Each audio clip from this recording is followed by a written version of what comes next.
I'm Sandy Allnock, and you're watching Two Things in a Rant, partner.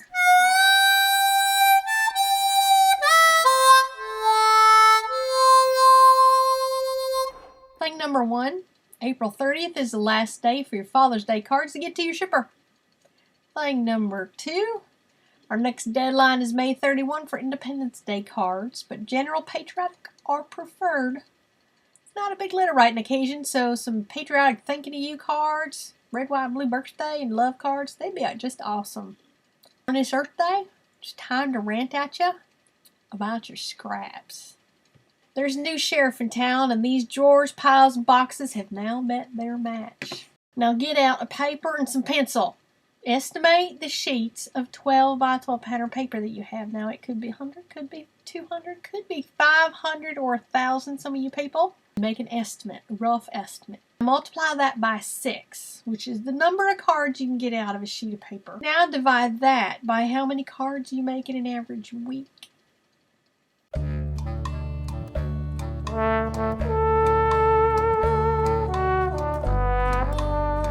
Okay, you have enough to make cards for years to come without touching your scraps, right? Am I right? So what is our obsession with keeping the scraps? I bet the Egyptians had similar troubles than we do. They'd invented that paper thing, and they took papyrus and they soaked it and they pressed it and they left it to dry by the Nile, and I bet that left edges hanging off that had to be trimmed. And after all that pressing and drying work, you know somebody wanted to keep them scraps.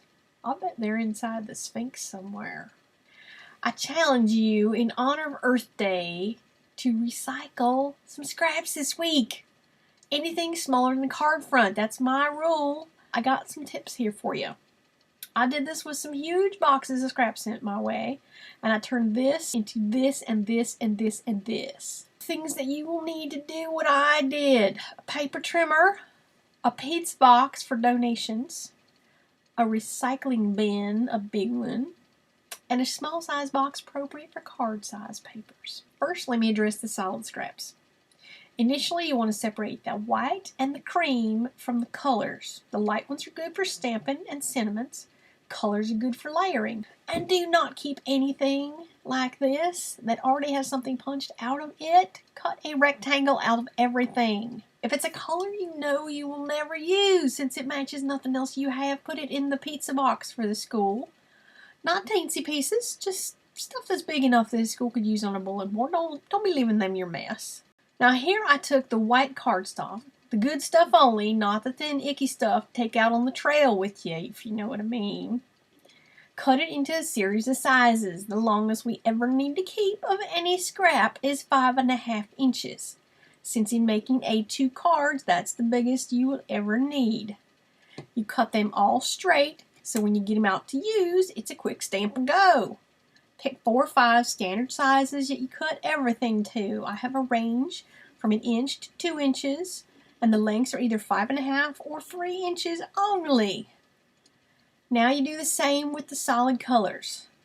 Cut them up into standard sizes so that they are not just giant piles of baggies and all kinds of things all over the place. Put them into some sort of container to keep them wrangled, and do this as you go. You can even stamp sentiments on some of those white and cream ones and be ahead of the game when it comes to making cards, if you got an emergency especially. And now for the pattern paper. First, I want you to address your stash. Talk to it slowly, approach it gently. You don't want to spook it. Tell it that you loved it when you bought it. It was so beautiful, sort of. But that it's gonna go on a wonderful trip. It was left behind the rest of that stack from 1998, and its day has finally come. That local school is gonna love it. And you'll be left with the rest of your decent paper, nice enough to stir up your mojo and inspire you to make fantastic cards. Now, when using nicer paper, we all tend to put more love into the card. Have you noticed that? When you're using something up you're not keen on, it just kind of makes you want the pain to pass, kind of like that prickly pear you stepped on. Sometimes making a nicer card means more embellishing, but sometimes it can mean just simple layering and no embellish, because that paper itself is so gorgeous. And admit it, some of that stuff that's going in the pizza box, That ain't gonna pull that off. Now, if you're not sure what you've got is what I refer to as decent paper, take a trip to your LSS. Not the big box stores. They carry little except that flimsy stuff. You know, the stuff to take on the trail. Look for companies like My Mind's Eye and Basic Gray and Echo Park and Lawn Fawn and Graphic 45. Touch and smell that paper. It's just so yummy. It's 65-pound, really nice paper, and it's got smooth texture. It's really nice. And you'll see the difference between some of that stuff that's 10 or 15 years old. For the pattern scraps, I don't keep anything that's smaller than card front size. And I'm telling you, this is it. This is my whole, see that little tiny stack there? That's my whole stash of pattern paper scrap. I can use that up in a heartbeat. And that means that I get to cut in some 12 by 12s. Aren't you jealous of me yet? What you do is you're going to pick out an idea that you can stand to make a lot of. I want you to print out the sketch or the instructions for it and cut the paper scraps down to the right size as you're going through your stash. See, now I got a design here, and I got the scraps here, and I can attach the two of them and put them in a folder. And the next time I need something to just sit and assemble, I can just sit and assemble because they're already done. And please do me a favor and do not punch out 1,000 flowers and hearts out of your scrappy little teeny tiny pieces. If you have all your scraps cut down into strips, you will have all those strips to pick from when you need a certain color of flower or heart. And just punch it as you need it instead of having a whole bag full of scrap junk. Now I'm going to breeze through some cards that I made using some scrap ideas.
And I'll have your pictures and your measurements and everything on the blog soon.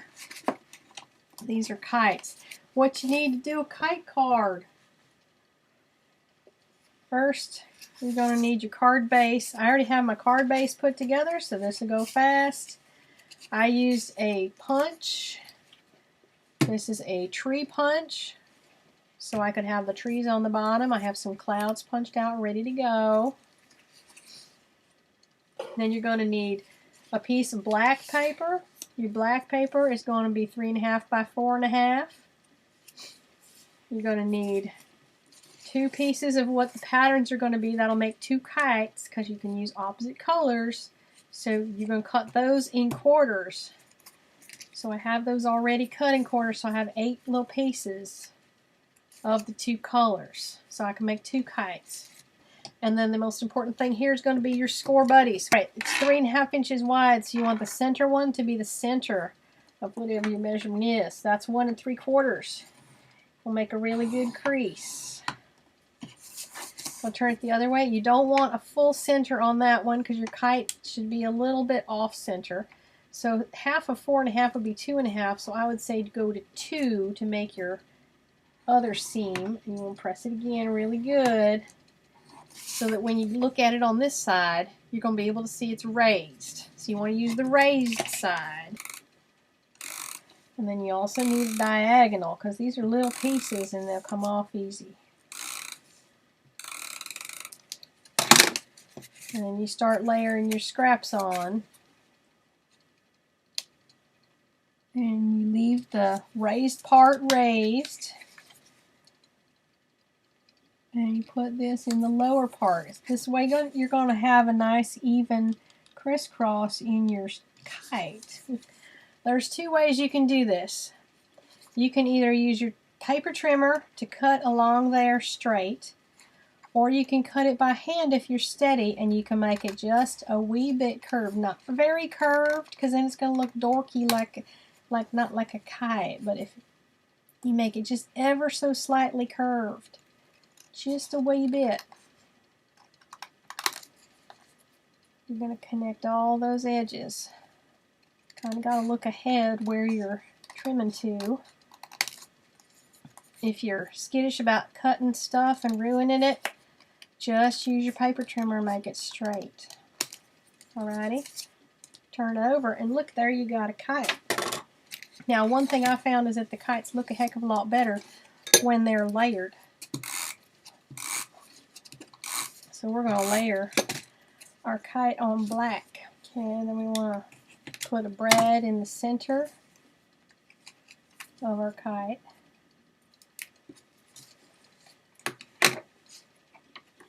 And I've got my kite on here, and I want to make sure I don't have miles of too long a string hanging out here.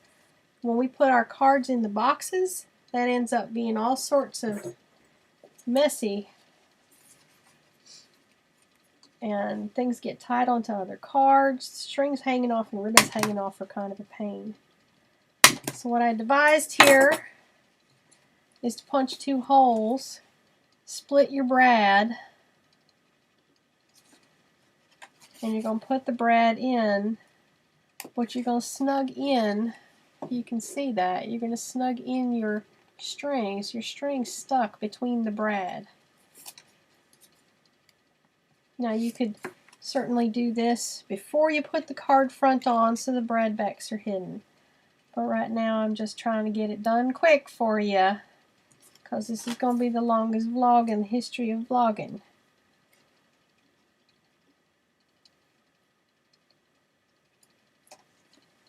So, there you have it, a kite card, perfect for our heroes to send home.